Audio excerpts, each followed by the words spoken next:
계란 말아먹고 경제 말아먹고 나라를 통째로 말아먹게 생겼습니다. 윤석열 대통령은 지난해 8월 2일 낮 12시 7분, 12시 43분, 12시 57분 총 3차례 개인 휴대폰으로 이종석 국방부 장관에게 통화를 한 것으로 드러났습니다. 언론 보도에 따르면 첫 번째 통화는 해병대 수사단이 경북경찰청에 수사 자료가 입적된 시각으로부터 17분이 지난 시점이고 두 번째, 세 번째 통화 사이에 박정훈 대령 보직 해임이 통보된 시점이라고 합니다.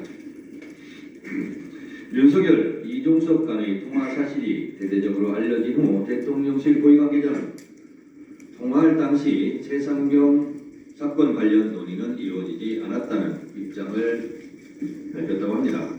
정말 우연의 일치일까요? 윤석열 대통령과 이종석 장관과의 통화가 수사자료 회수와 박정훈 대령 보직 해임과 아무런 상관이 없을까요? 대통령실의 해명이 사실이라면 윤석열 대통령은 정말 억울하시겠습니다. 대통령과 국무위원인 국방부 장관과 개인 휴대폰으로 3차례 통화할 수도 있는 일인데 국민들은 많은 의혹을 갖고 있으니 이 일을 어쩌면 좋을까요? 대통령의 억울함을 풀기 위해서라도 야당이 주장하는 특검을 받아들였어야죠. 특검을 거부하는 자가 범인이라는 억울함, 죄를 지었으니까 특검을 거부한다는 세간의 눈총을 특검 수용으로 푸셨어야죠. 특검을 통해 윤 대통령의 결백을 입증했어야 하는데 잠시 정무적 판단 미스로 이를 망쳤다면 다시 기회를 드리겠습니다. 최상병 특검법을 다시 통과시킬 테니 이번에는 거부권 행사하지 말고 수용하기 바랍니다. 특검을 통해 윤석열 대통령과 이종석 국방부 장관과의 통화 내용도 밝혀져서 두 사람의 통화가 국익을 위한 애국적 통화였음을 밝혀주시기 바랍니다. 지나가는 소가 턱받이게 웃다가 기절 초풍할 우를 범하지 않길 바랍니다. 최상병 특검법의 제 의견이 무산되고 통과된 법 중 윤석열 대통령은 여야 합의 없이 통과시켰다며 민주유공자법 등 4개 법안을 거부했습니다.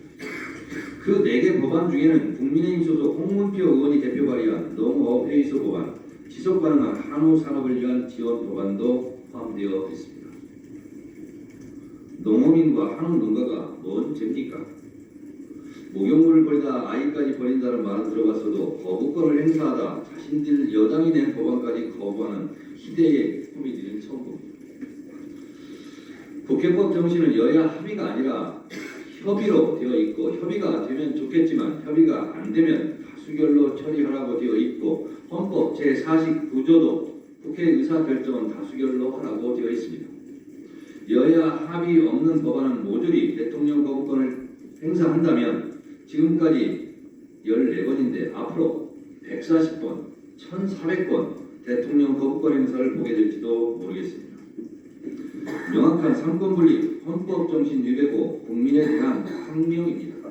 윤석열 대통령은 국민 명령에 대한 항명수계입니까? 여야 합의가 있어야만 법 통과를 수용한다는 것은 총선 불복입니다. 총선 때 한 표라도 한 석이라도 더 얻기 위해 여야가 피 튀기는 경쟁을 하는 것은 다수결 원칙 때문에 그렇습니다. 헌법, 국회법에서 정한 다수결 원칙을 부정한다면 굳이 총선을 치를 필요가 없습니다. 소수 정당이 돼도 합의해야만 법이 통과된다면 뭐하러 총선을 치릅니까? 가위바위보해서 150대 150으로 여야 동수로 의석을 나눠 가지면 되지 않습니까? 대통령 선거도 굳이 할 필요 없습니다. 여야가 순번대로 돌아가면서 하면 되지 않겠습니까? 윤석열 대통령은 여야 합의로 뽑히지 않았는데 국회는 왜 여야 합의로만 법안 통과를 해야 합니까? 왜 이렇게 강자를 놓습니까? 국회 개원은 법대로 할 텐데 국회 개원은 대통령 거부권이 없어서 참 다행입니다. 국회 개원은 다수결 원칙으로 하루빨리 열어야 합니다. 박찬대 원내대표가 잘 해주시리라 믿습니다. 헌법 민주주의 근간을 부정하는 반헌법 반민주적 거부권 행태는 곧 국민적 저항과 국민적 심판을 면치 어려울 것입니다. 일본 초계기의 한국 영공 침범 행위에 대해 일본 사과 없이 5년 만에 봉합되었다고 합니다. 이런 식이면 독도가 자기네 땅이라고 우기는 일본에 대해서도 너그럽게 양해해 줄 겁니까? 대일 불종 위기의 끝판왕이 신기록을 계속 작성할 것 같은데 윤석열 정권 내 친일 넘어 뼛속까지 일본인인 몇 명이 혹시 암약하고 있는 거 아닙니까? 계란 말아먹고 경제 말아먹고 외교 말아먹고 최상병 진실 말아먹고 이러다 정말 나라를 통째로 말아먹게 생겼습니다. 이 나라의 주인인 국민들이 들고 일할 때가 점점 다가오고 있습니다. 정권과 국민이 싸우면 결국 국민이 이깁니다. 국민들 사이에서 점점 대통령 탄핵 열기가 높아지고 있다는 엄연한 현실을 직시하기 바랍니다. 대통령 지지율도 위험수위입니다. 바다로 향하는 강물을 아무도 막지 못한다는 자연의 순리를 거역하지 않기 바랍니다. 순천자는 흥하고 역천자는 망하게 되어 있습니다.